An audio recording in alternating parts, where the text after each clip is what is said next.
Cette jeune fille noire était complètement aveugle. Elle ne pouvait rien voir pendant des années. Ses yeux étaient totalement recouverts de cataractes depuis son enfance. Lors d'une campagne de William Branham en Arkansas en 1946, elle vint avec son père pour rencontrer le prophète pour que ce dernier prie en faveur de ses yeux. Mais lorsqu'elle arrive sur les lieux avec son père, les deux vont se perdre l'un et l'autre à cause de la foule et de l'agitation qu'ils y trouvèrent. À cet instant, tout l'espoir que la fille avait pour sa guérison s'est volatilise. Elle vient de perdre son père dans la foule. Elle va se retrouver seule dans le désespoir. Mais ce qu'elle ignorait encore est que, dans les quelques minutes qui vont suivre, elle fera une rencontre mystérieuse qui va complètement changer l'histoire de sa vie. Mais avant tout, abonnez-vous sur notre chaîne YouTube William Branham Bibliothèque pour ne pas manquer ce genre de vidéos incroyables. Cette histoire nous amène dans la ville de Jonesboro, dans l'état de l'Arkansas, en novembre 1946. C'est dans cette ville qu'à l'époque, le prophète fera la plus longue ligne de prière de tout son ministère. Branham va rester sur l'estrade pendant 8 jours et 8 nuits d'affilée, en train de prier pour le malade dans une ligne de prière interminable.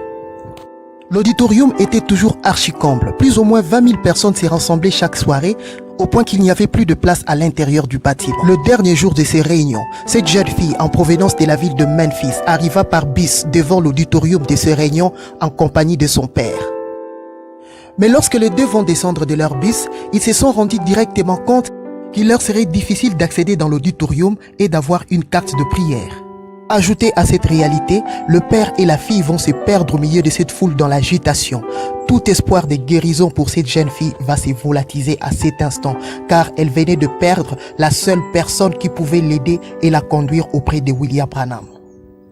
Alors qu'elle tâtonnait au milieu de cette foule en recherchant son père, personne ne pouvait l'aider à cause de sa couleur de la peau, car il y avait une forte ségrégation raciale dans la ville de Jonesboro.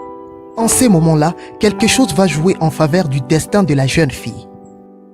Le prophète Branham était à l'extérieur. Il venait juste de sortir d'une ambulance après avoir prié d'urgence pour une femme dans le coma.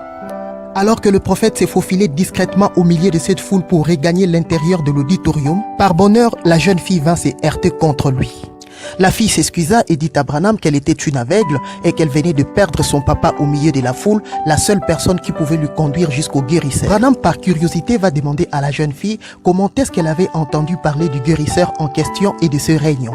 La fille va l'expliquer qu'elle avait écouté à la radio qu'il y avait un aveugle qui fut guéri lors de ces réunions. Elle a dit, monsieur, j'ai écouté l'émission religieuse. Elle a dit, je suis chrétienne.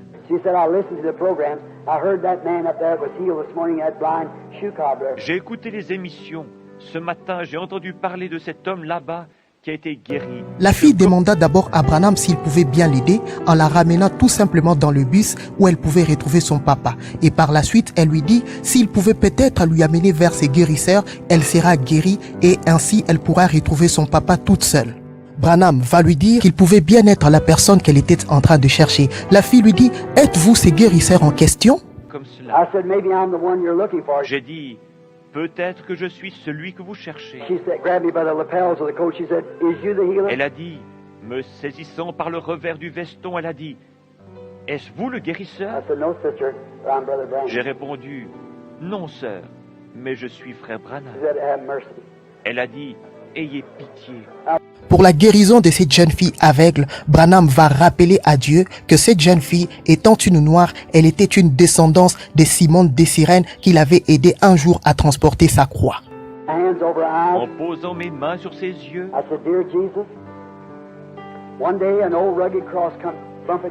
j'ai dit, cher Jésus, un jour une vieille croix rugueuse descendait la rue en cahotant. Les épaules ruisselaient de sang. Le petit corps frêle s'était presque affaissé sous le fardeau.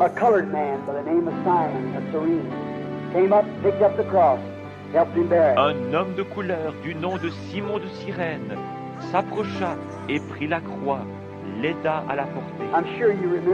Je suis sûr que tu t'en souviens, Père. Et l'un de ses enfants chancelle ici dans l'obscurité. Je suis sûr que tu comprends.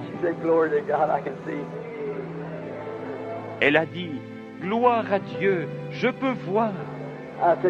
J'ai dit, pouvez-vous voir? Elle a répondu, oui, monsieur.